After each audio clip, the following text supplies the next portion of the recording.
Halo para proper dimanapun Anda berada, jumpa lagi dengan Rifki Sazali di acara Republik Kembali ke Publik. Nah, pada kesempatan kali ini, saya akan tentu bicara tentang pembangunan, baik di pusat maupun di daerah, yang mana hari ini kita spesifik membahas tentang aspek perencanaan. Nah, kenapa aspek perencanaan ini penting? Aspek perencanaan ini merupakan sebuah langkah awal yang harus kita perhatikan secara seksama, karena faktanya masyarakat secara umum itu masih belum banyak yang tahu bahkan memahami terkait dengan perencanaan ini. Bahkan lebih gilanya lagi, saya tadi bercerita banyak mendengar cerita dari sahabat saya di sebelah saya ini, Mas Aris. Terima kasih sudah datang ke sini. Ini bukan siapa-siapa sebenarnya, ini bagian dari host juga. Tapi beliau adalah salah seorang pemerhati kebijakan publik yang banyak bercerita tadi ya Mas ya. Terkait dengan ternyata banyak anggota DPR, politisi, bahkan kepala daerah yang tidak terlalu concern dalam aspek perencanaan ini. Nah, maka dari itu selama beberapa menit ke depan kita akan berdiskusi terkait dengan aspek perencanaan dalam sebuah pembangunan baik di pusat maupun di daerah, yang mana yang semuanya pasti bakal keterkaitan. Mas Aris, kalau kemarin ada banyak yang bertanya nih sama saya nih berkaitan dengan kalau kebijakan publik itu startnya dari mana, kemudian endingnya apa, dan whole of thing berkaitan dengan kebijakan publik itu apa. Nah, tapi pada kali ini sebenarnya saya mau tanya satu hal, karena kalau berkaitan dengan kebijakan publik itu, kalau kita lihat ya sebenarnya siklus kebijakan publik itu kan sebenarnya nggak begitu rumit, tapi ada rangkaian khusus yang siklusnya itu jelas mulai dari perencanaan sampai pelaporan. Biasanya itu aja sih. Nah, banyak yang belum paham nih Mas Aris terkait dengan kebijakan publik itu sendiri. Nah, yang saya mau tanyakan terkait dengan perencanaan, terutama dalam pembicaraan kita hari ini. Kita bakal diskusi banyak terkait dengan pertama itu soal definisi perencanaan ya. Kenapa ini yang kita anggap penting? Karena pada dasarnya kalau yang saya lihat itu ternyata masih banyak orang yang belum paham terkait dengan perencanaan kebijakan publik gitu. Atau bisa dibilang perencanaan pembangunan ya. Karena perencanaan pembangunan ini ya banyak masyarakat yang saya temui, nggak usah jauh-jauh, saya tanya dah, nggak usah jauh-jauh sama ibu saya sendiri atau tetangga saya. Saya tanya terkait dengan perencanaan pembangunan, dia nggak tahu itu barang apa. Padahal dia hidup di Indonesia ini sejak merdeka, kemudian ada pemerintah membuat kebijakan, itu kan startnya dari perencanaan toh? Iya. Exactly. Nah itu belum clear kayaknya ini, Mas Aris. Perlu dijelaskan kembali terkait dengan perencanaan pembangunan yang bisa dijelaskan mungkin dengan bahasa sederhana aja kali ya, biar publik paham. Karena yang saya temui itu bukan cuma publik juga. Saya pernah menemui beberapa anggota DPRD khususnya ya, baik di legislatif maupun di eksekutif juga ada beberapa. Kalau ditanya terkait dengan kebijakan publik dan khususnya terkait dengan perencanaan, kadang-kadang masih agak gagap gitu Mas Aris. Nah ini penting kayaknya buat dijelasin secara sederhana tapi mengena gitu Mas Aris. Terima kasih Kakak Rifki dan juga sahabat proper dimanapun kalian berada. Ini menarik pertanyaan dari Kakak Rifki tadi berkaitan dengan apa kira-kira definisi perencanaan pembangunan. Nah, kalau kita baca di literatur kebijakan publik atau literatur tentang desentralisasi daerah atau rencana otonomi daerah, atau juga kita baca di dokumen formal kayak undang-undang atau peraturan menteri, itu definisi perencanaan daerah itu dijelaskan kayak terlalu abstrak. Dan ini mungkin menjadi jawaban ketika tadi Kakak Rifki mengatakan bahwa banyak orang yang tidak mengerti apa yang dimaksud dengan perencanaan pembangunan. Tapi saya mau katakan begini, saya coba jelaskannya itu secara singkat biar teman-teman proper bisa tahu. Perencanaan itu kalau saya menjelaskan secara singkat itu berkaitan dengan proses awal. Mungkin ini kata kuncinya. Perencanaan itu merupakan proses awal dari siklus kebijakan pembangunan yang terdiri dari perencanaan, penganggaran, pelaksanaan, evaluasi dan pertanggungjawaban. Nah, laporan maksudnya ya, laporan. Laporan tanggapan gitu ya. Jadi kata kunci di sini itu proses awal. Perencanaan merupakan proses awal. Nah, dalam proses awal ini apa kira-kira yang dikaji? Itu kira-kira pertanyaan menarik. Nah, yang dikaji dalam proses awal ini yaitu berkaitan dengan perencanaan program, baik itu yang bersifatnya itu jangka pendek, jangka menengah, dan juga jangka panjang. Oh, berarti ada 3 fase ya? Yes, itu ada 3 fase.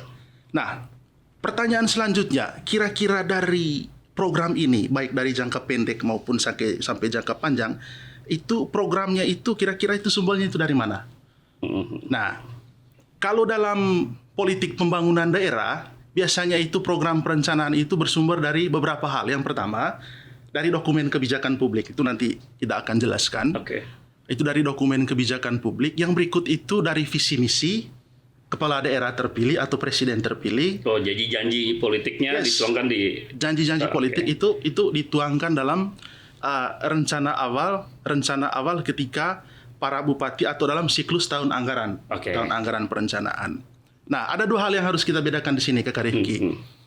Ada perencanaan awal itu yang perlu kita potret dalam tahap awal seorang presiden atau kepala daerah menjabat. Dan yang berikut itu ada perencanaan yang berkaitan dengan tahap awal pelaksanaan siklus tahun anggaran. Oke, yang berkaitan dengan pertama, tahap awal ketika kepala daerah atau presiden itu menjabat. Nah, dalam tahap perencanaan ini, itu ada 5 proses setahu saya, Kakak Rifki. Yang pertama itu ada proses politik. Nah, misalnya, ketika kepala daerah itu membuat RPJMD atau merumuskan RPJMD, dia itu harus mengisi apa saja yang menjadi kepentingan dia di dokumen perencanaan tersebut. Itu berkaitan dengan visi misi janji politiknya dia. Nah, yang berikut itu ada namanya pendekatan teknokratik. Nah, apa yang dimaksud dengan pendekatan teknokratik ini? Pendekatan teknokratik itu berkaitan dengan bagaimana perencanaan yang draft ini itu dikaji bersama kelompok-kelompok akademik. Nah, masukan-masukan dari kelompok akademik ini akan menjadi masukan yang sangat penting juga bagi pemerintah daerah. Dan ketika kajian itu masuk ke dalam ranah akademik, itulah yang disebut dengan pendekatan teknokratik. Singkatnya seperti itu. Lalu ada pendekatan berikut, pendekatan partisipatif. Nah, kalau dalam pendekatan teknokratik itu tadinya, itu yang terlibat itu adalah pemerintah dan juga pihak akademik, maka dalam pendekatan partisipatif yang terlibat itu adalah pemerintah dengan masyarakat. Jadi di sini, pemerintah itu... Memang sebelum lebih jauh, teknokratik memang tidak melibatkan masyarakat? Tidak. Kalau teknokratik itu dia fokus kepada lembaga ilmiah. Karena di situ yang mau ditekankan itu adalah kajian akademik. Nah, sementara dalam pendekatan partisipatif, yang menjadi titik tekan ini bagaimana pemerintah dan masyarakat saling bertukar pikiran atau saling memberikan semacam informasi kepada masyarakat dan juga feedback dari masyarakat kepada pemerintah berkaitan dengan program dan perencanaan pemerintahan. Nah, itu berkaitan dengan perencanaan awal tahun ketika kepala daerah atau presiden itu menjabat. Nah, bagaimana dengan perencanaan awal tahun dalam siklus anggaran? Nah, itu yang harus kita pahami juga. Teman-teman propor harus pahami juga. Dalam siklus tahunan anggaran, perencanaan itu biasanya dimulai dengan musrembang, Kakak Rifki. Nah, musrembang ini ada tahapannya. Ada namanya musrembang desa, tapi ada juga musrembang dalam tingkatnya yang paling kecil, RT RW. Itu tidak semua kabupaten kota di Indonesia melaksanakan musrembang demikian. Bahkan dusun mungkin ya? Bahkan dusun. Nah, dari musrembang desa ini naik level ke musrembang kecamatan. Lalu naik lagi ke musrembang kabupaten, lalu musrembang provinsi, dan pada akhirnya itu nanti kita akan ketemu dengan namanya musrembang nasional. Nah, musrembang nasional ini akan menjadi basis bagi pemerintah pusat untuk membuat apa yang dinamakan dengan RKP, Rencana Kerja Pemerintah. Nah, itu sedikit garis besar mengenai perencanaan pembangunan. Tadi Mas Aris sudah sedikit menyinggung tuh, Mas. Kan ada 3 ya. Ada yang pertama itu jangka pendek, jangka menengah, jangka panjang. Artinya kalau dilihat dari fase ini sebenarnya kan ada bagian-bagian terpisah yang perencanaannya itu diatur berdasarkan jangka waktu tertentu. Nah, itu coba ceritain, Mas, apa sebenarnya yang terjadi dengan 3 fase ini, karena biar kita sama-sama paham juga bahwa ada 3 fase, berarti kan otomatis juga ada output yang dikeluarkan kan, yang dalam hal ini adalah dokumen kebijakan. Nah itu kaitannya dengan 3 fase, dengan dokumen yang nanti dipakai oleh pemerintah, baik eksekutif maupun legislatif ya sebagai pengawas pemerintah. Nah itu apa saja? Ini pertanyaan menarik. Apa kaitan dengan fase tadi, proses jangka pendek, menengah, lalu panjang, dalam kaitannya dengan program pemerintahan? Yang saya mau katakan begini, fase program pemerintah yang demikian, itu semuanya itu harus tertera dalam dokumen perencanaan. Nah, kenapa itu semua harus tertera dalam dokumen perencanaan? Nah, ini menjadi salah satu dokumen penting ketika nanti baik itu eksekutif maupun legislatif melakukan evaluasi terhadap kinerja pemerintah. Tapi kalau kita berbicara tentang jangka menengah dan jangka pendek maupun jangka panjang, itu tergantung tujuan dari program yang dicanangkan oleh pemerintah. Misalnya ada program yang berkaitan dengan begini, sosialisasi budaya daerah. Kalau pemerintah menginginkan bahwa sosialisasi tersebut hanya terjadi dalam jangka pendek, dengan mempertimbangkan dengan aspek keuangan, pagu indikatif, dan juga pemasukan keuangan lainnya, maka di situ pemerintah mendapat mandat penuh untuk memutuskan apakah program ini ditetapkan secara jangka pendek, menengah, atau panjang. Nah, soal menengah, panjang, pendek itu tergantung dengan keputusan pemerintah, rancangan anggaran, dan juga tujuan yang hendak dicapai. Kira-kira seperti itu. Ini tapi perlu dijelaskan juga nih. Berarti kan ada dokumen, kan kalau kita lihat dari undang-undang desentralisasi ya. Pusat harusnya ngurusnya yang sifatnya nasional kan. Kemudian ada lagi di provinsi itu ya level provinsi. Ada lagi masing-masing daerah, nih kan ada 514 kabupaten kota. Bisa dijelasin Mas. Ini biar paham juga bahwa nasional itu sebutannya apa? Provinsi dan daerah juga sebutannya apa? Karena masing-masing kan dituntut untuk membuat perencanaan baik pendek, menengah, dan panjang. Itu gimana Mas? Kita harus melihat dulu apa kira-kira perbedaan dokumen ini. Ada pada level nasional, ada pada level provinsi, ada level daerah. Nah, ada 2 kata kunci yang harus teman-teman proper pahami di sini. Ada namanya wewenang, ada namanya cakupan. Ada dokumen-dokumen tertentu yang menjadi wewenang pemerintah pusat. Lalu cakupannya itu ke semua provinsi. Nah, ada dokumen-dokumen yang menjadi wewenang pemerintah provinsi. Dan cakupannya itu tentu ke semua provinsi. Nah, itu hal yang pertama. Yang kedua, apa saja kira-kira dokumen yang harus diketahui oleh publik dalam kaitannya dengan gini, dalam proses perencanaan itu sendiri. Nah, kalau saya menghitung itu Kakak Rifki dan juga teman-teman, itu banyak sekali dokumen-dokumen yang harus dipahami oleh kita semua. Itu kira-kira 10 dokumen. Nah, tapi saya mau jelaskan bahwa dokumen-dokumen perencanaan ini kepada teman-teman proper itu sifatnya itu saling keterkaitan. Itu yang harus diketahui dulu oleh teman-teman. Saya ambil contoh, misalnya ada dokumen utama perencanaan pembangunan nasional negara kita nih, negara Indonesia. Itu namanya RPJPN, Rencana Pembangunan Jangka Panjang Negara Nasional. Nah, dokumen ini berlaku selama 20 tahun.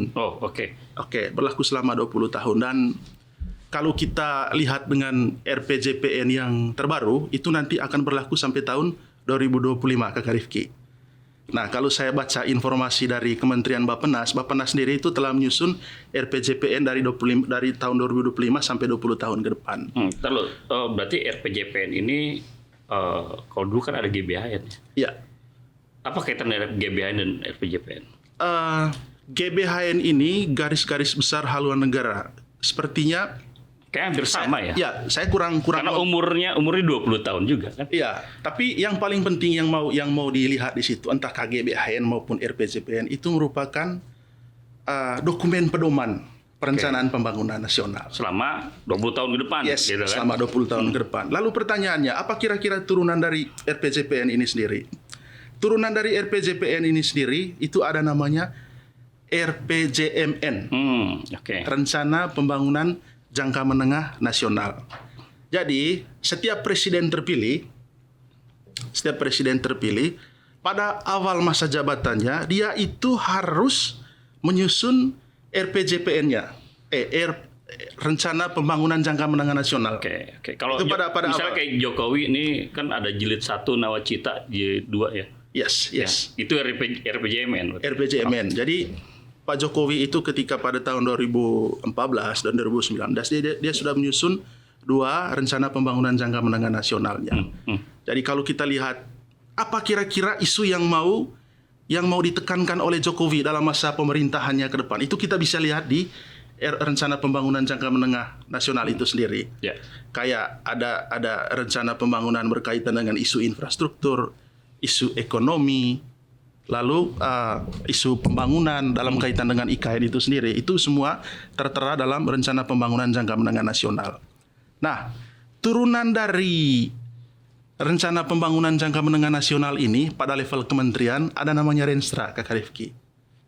Renstra kementerian lembaga. Jadi singkatannya apa, Mas? Rencana dan strategi kementerian atau lembaga. Jadi Renstra ini itu semacam pedoman yang disusun sendiri oleh kementerian lembaga itu untuk menyusun apa kira-kira program dan kegiatan yang dilakukan selama 5 tahun periode pemerintahan itu sendiri. Nah, kita kembali lagi ke rencana pembangunan jangka menengah nasional ini. Itu kan dokumen pada level nasional. Lalu bagaimana kira-kira pada level daerah? Nah, di daerah itu ada namanya RPJMD. Kalau sebelum ke RPJMD, RPJMN, atau RPJPN 20 tahun, RPJMN 5 tahun. Nah, ada 1 tahunnya itu apa namanya? RKP. Oh iya, RKP ya, kan ya? Rencana Kerja Pemerintah. Seperti yang saya jelaskan sebelumnya, RKP ini itu memang ada istilahnya adanya penyelarasan dari dokumen RPJMN, tapi juga ada program dan kegiatan yang dimasukkan itu berdasarkan musrembang. Dari musrembang ini desa sampai musrembang ini nasional. Nah, saya mau lanjutkan dulu tentang RPJMD ini, Kak Arif. Jadi RPJMD ini pada level daerah, baik itu provinsi maupun kabupaten, ini boleh dikatakan sebagai kitab suci. Kitab suci? Kitab sucinya para kepala daerah. Kenapa artinya bisa bilang begitu? Kenapa disebut kitab suci? Karena ini menjadi dokumen rujukan utama para kepala daerah untuk menyusun program perencanaannya 5 tahun kemudian. Berarti selama 5 tahun itu kepala daerah nggak boleh, kebijakannya ya, nggak boleh keluar dari rencana pembangunan jangka menengah gitu. Yang dia bangun sendiri ya. Ada aspek politiknya di situ, Kak Rifki. Nah, RPJMD ini kalau di OPD-nya itu diturunkan dalam bentuk Renstra.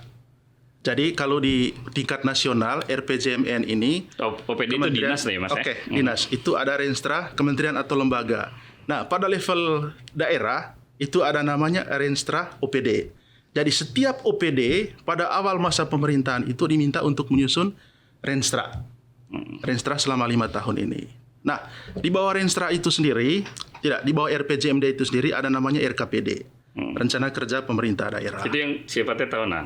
Itu yang sifatnya tahunan. Tadi menarik Kak Rifki bilang, apakah pemerintah dalam hal ini kepala daerah itu harus strict to the rules? Artinya mereka menyusun program pembangunan itu hanya berdasarkan RPJMD. Di situ ada nilai politiknya, Kak Rifki. Karena apa? Belajar dari studi-studi kita selama ini, riset yang pernah kita lakukan, biasanya itu kepala daerah itu lebih mementingkan proses politik. Artinya begini, dia lebih melihat atau mendengar apa kira-kira current isu yang harus segera ditangani dan itu harus dimasukkan dalam dokumen RKPD. Berarti ada kemungkinan RPJMD berubah dong? Ada kemungkinan. Nah, RPJMD berubah ini kan itu biasanya itu ubah pertengahan tahun masa jabatan seorang kepala daerah. kalau kita belajar kemarin itu pada periode-periode sebelumnya, banyak RPJMD itu mengalami perubahan, RPJMD perubahan. Itu isu sentralnya apa? Karena waktu itu pusat dalam hal ini Menteri Keuangan itu mewajibkan semua kepala daerah itu merencanakan anggarannya itu fokus kepada COVID-19. Yang ada isu refocusing anggaran itu. Yes. Jadi semua anggaran-anggaran infrastruktur yang telah direncanakan itu sepersekian persen itu dialihkan untuk penanganan COVID-19. Iya, kalau nggak salah pas pandemi kemarin ya. Ya. Pandemi kemarin. Nah, ini RKPD. Kalau kita kembali ke level daerah tadi, ada namanya RKPD, Rencana Kerja Pemerintah Daerah. Jadi RKPD ini dia itu memfasilitasi program yang sudah direncanakan dari RPJMD dan juga memfasilitasi apa kira-kira program yang diinginkan oleh masyarakat.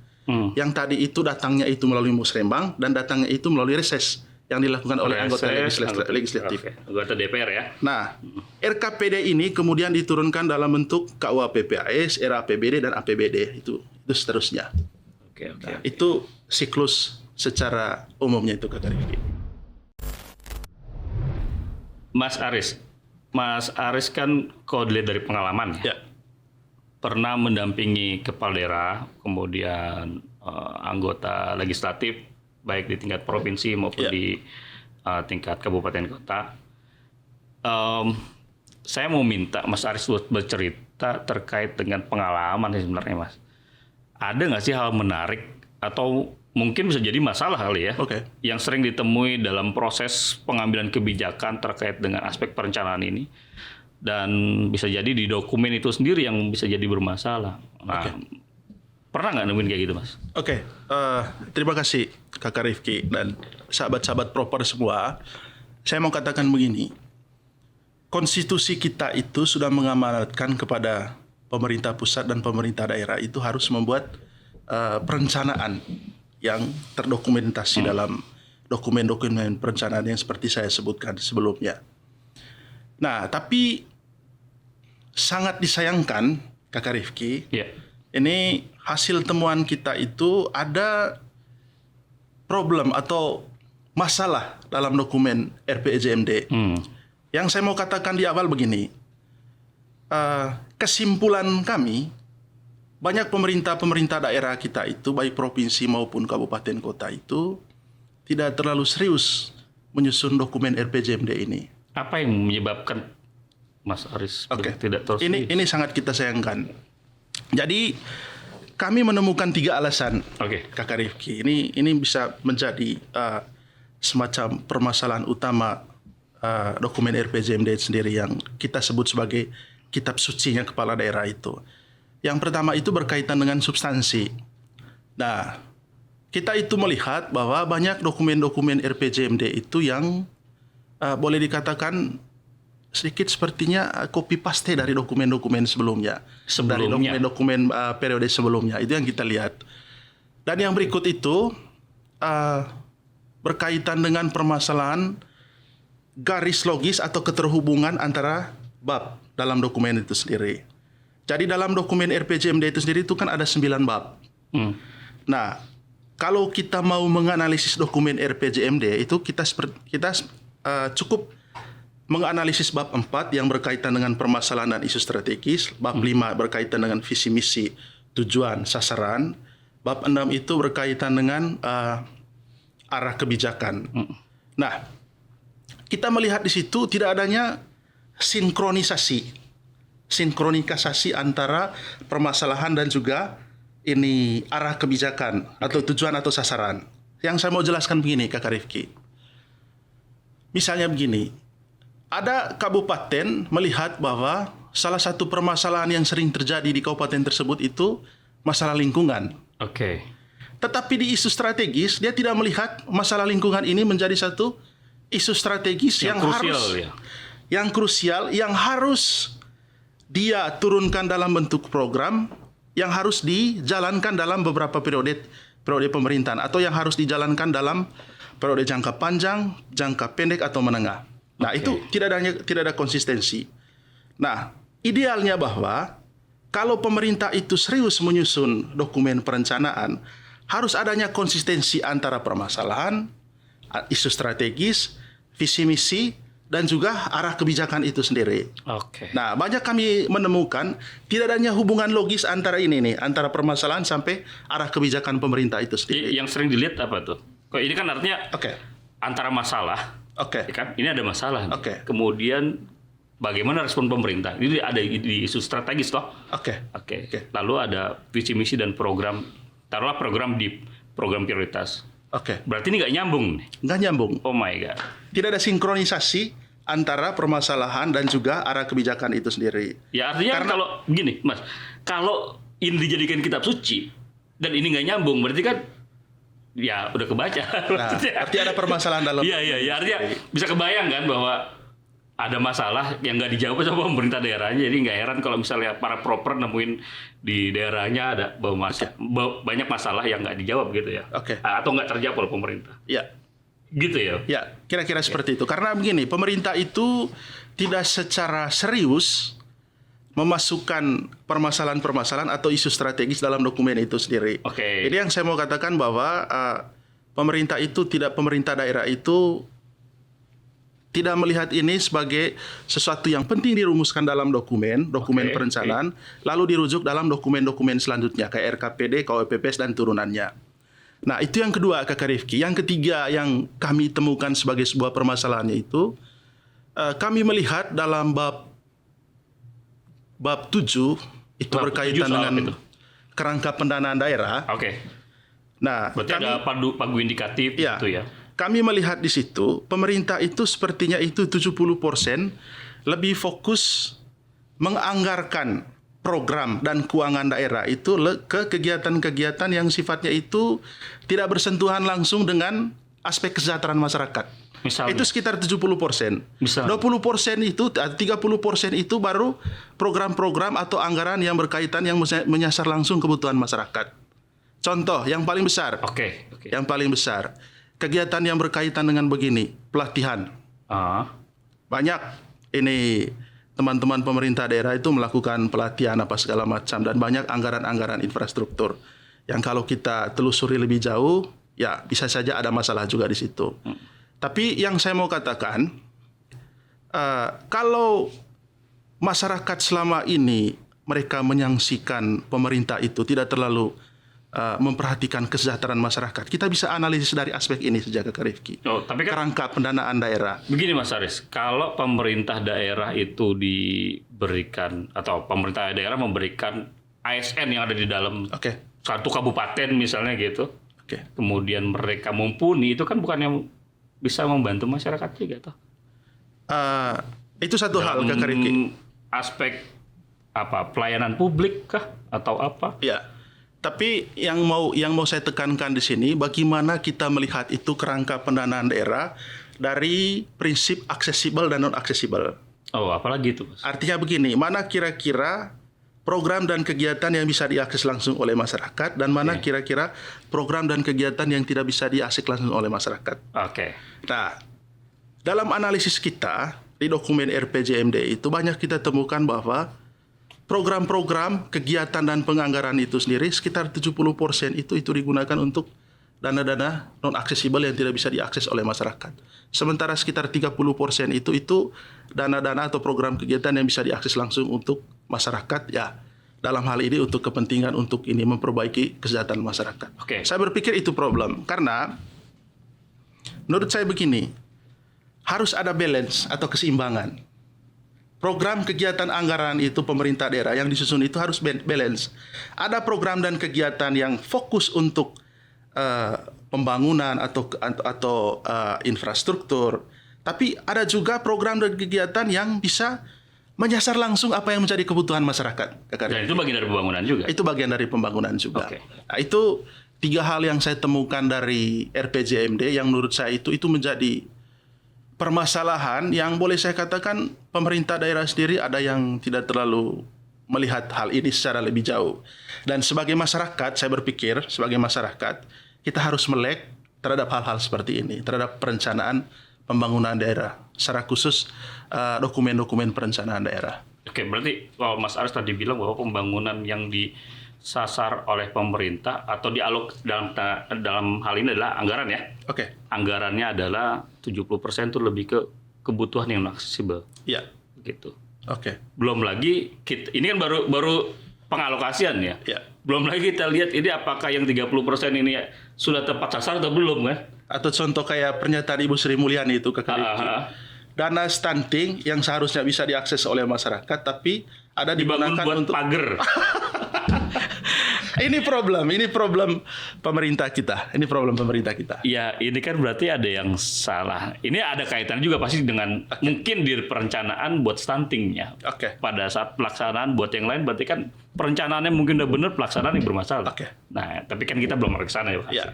Tapi memang menarik sih ini. Artinya memang dalam proses perencanaan aja sudah serumit ini. Dan ini terjadi di setiap daerah, kabupaten, kota secara nasional. Begitu kan? Iya, secara nasional. Ada daerah-daerah tertentu juga yang penyusunan perencanaan pembangunannya itu bagus juga. Tapi ada daerah tertentu juga yang begini, yang menurut saya itu bermasalah. Ya, kayak harus punya sesi khusus nih yang bermasalah ini kita harus bedah ini. Sebagai contoh ya, bukan buat menghakimi, tapi karena penting juga karena ini berkaitan dengan langsung dengan publik ya. Kalau publik tidak tahu apa saja menjadi kebutuhan di daerahnya atau menjadi concern pemerintah terhadap daerahnya, itu kan bahaya. Karena ketidaktahuan ini mereka justru menuntun mereka untuk dalam tanda kutip gitu ya, mudah dibohongi. Sepakat. Gitu ya. Kalau yang saya tangkap begitu, karena kalau mereka nggak tahu apa yang dikerjain sama pemerintah, ini kan berarti ada gap nih. Tadi kalau saya bilang dalam introduksi tadi bahwa banyak publik belum tahu, memang ya faktanya seperti itu. Dan ini ternyata parah ya. Kalau kita lihat beberapa daerah yang mungkin tadi diceritakan oleh Mas Aris bahwa ada daerah yang dokumennya bermasalah, misalnya seperti itu, dalam proses pengambilan kebijakan juga bermasalah. Itu kan ya menderita sekali masyarakat ya pasti. Bisa kebayang maksud saya seperti itu. Nah, Mas Aris, memang masalahnya banyak ya. Tapi saya terakhir nanya nih, closing statement lah. Menurut Mas Aris ini terkait dengan perencanaan dan biar para proper paham juga terkait dengan perencanaan, aspek perencanaan dalam sebuah pembangunan itu betapa pentingnya. Sebagai closing statement, saya hanya mau katakan begini. Tadi saya jelaskan bahwa perencanaan itu merupakan proses awal. Proses awal. Kalau proses awal ini berjalan tidak bagus, ada banyak bolongnya, maka proses penganggaran pelaksanaan, apalagi proses selanjutnya nanti itu tentu akan bermasalah juga. Yang saya mau tekankan begini, kepada para masyarakat, masyarakat itu harus berani mengkritisi atau harus berani mengetahui apa saja dokumen-dokumen perencanaan daerah. Itu wajib diketahui. Itu wajib diketahui. Lalu harus berani mengkritisi dokumen-dokumen ini, perencanaan daerah ini. Itu yang pertama. Tentu ada caranya ya. Yang kedua, saya mau katakan kepada teman-teman yang ada di daerah, pemerintah pusat maupun pemerintah daerah, coba kedepankan lagi prinsip good governance. Artinya pemerintah yang baik itu adalah pemerintah yang terbuka terhadap masyarakat. Kenapa saya katakan demikian, Kak Rifki? Karena begini, contoh yang paling sederhana saja, kita itu mencari atau melakukan desktop riset terhadap dokumen-dokumen RPJMD itu banyak pemerintah daerah itu yang tidak mau memberikan dokumennya kepada kita. Tidak mau atau memang tidak dipublish? Nah, itu menjadi permasalahan sendiri. Tapi menurut saya ini menjadi satu permasalahan juga. Nah, pemerintah dalam hal ini itu harus mau dikritisi ketika mereka itu melakukan proses perencanaan itu sendiri. Dan harus ada niat dari pemerintah itu sendiri untuk memberikan dokumennya itu kepada masyarakat. Bila perlu melakukan sosialisasi, ini loh dokumen-dokumen perencanaan daerah. Mari kita kritisi secara bersama. Karena saya melihat gini, seperti yang saya jelaskan sebelumnya, dalam proses teknokrat atau partisipasi ini sendiri, sepertinya keterlibatan atau daya kritis dari masyarakat dan juga civil society itu belum terlalu kencang juga atau belum terlalu gaung juga, sehingga pemerintah itu sedikit ya sudah kita berjalan sendiri. Tapi banyak juga yang harus dikritisi dari dokumen itu sendiri. Itu yang kedua, ini semacam anjuran atau pesan kepada pemerintah daerah. Yang berikut juga yang menurut saya sangat penting itu struktur partai itu harus memahami betul dokumen-dokumen kebijakan daerah, dokumen perencanaan. Karena apa? Partai politik, struktur partai itu ya saya boleh katakan dia itu merupakan corong yang menghubungkan antara pemerintah dan masyarakat. Oke. Mereka yang harus menjadi kelompok utama untuk memberikan informasi kepada masyarakat mana saja dokumen-dokumen yang perlu dikritisi, dan bila perlu partai politik itu sendiri yang menginisiasi untuk ini melakukan kritik terhadap dokumen-dokumen perencanaan daerah. Itu closing statement dari saya, Kakak Rifki, dalam kaitannya dengan perencanaan pembangunan daerah, khususnya dalam melihat dokumen RPJMD. Oke, terima kasih Mas Aris. Ini Sama. lumayan jelas ya. Jadi saya jadi belajar banyak nih terkait dengan perencanaan, karena ini kaitannya dengan saya juga. Kalau jalan saya rusak berarti kan ada pertanyaan itu. Ini pemerintah merencanakan atau tidak? Ini kan bagian dari pembangunan juga tuh. Ya, ya. Itu dia. Oke, para proper dimanapun Anda berada, saya rasa sudah cukup gamblang yang diceritakan oleh Mas Aris, bahwa memang dalam sebuah pembangunan itu harus ada yang namanya perencanaan yang dibuat oleh pemerintah daerah dan pusat tentunya. Ya. Berikut juga provinsi yang masing-masing levelnya mereka maktubkan dalam kebijakan-kebijakan, dokumen-dokumen kebijakan publik. Ya. Baik itu yang sifatnya jangka pendek, menengah, dan panjang. Seperti itu. Itu saja dari kita. Lumayan berisi nih, daging semua meskipun di awal ya. Tapi saya rasa perlu nanti Mas buat kita ngobrol lagi. Buat bongkar dokumen kebijakan ini secara spesifik ya. Siap. Tentunya ya ini memang sedikit provokatif, tapi saya rasa penting buat dilakukan kita bersama. Provokatif bukan yang negatif ya. Misalnya ada satu kabupaten kita bongkar, kemudian dokumennya kita bongkar, kemudian itu bukan berarti kita sedang menanjangi kepala daerah, tapi kita ingin melihat bahwa ada loh permasalahan di daerah yang berkaitan dengan dokumen yang harus kita kritisi, seperti itu. Itu saja dari saya dan Mas Aris. Salam perubahan.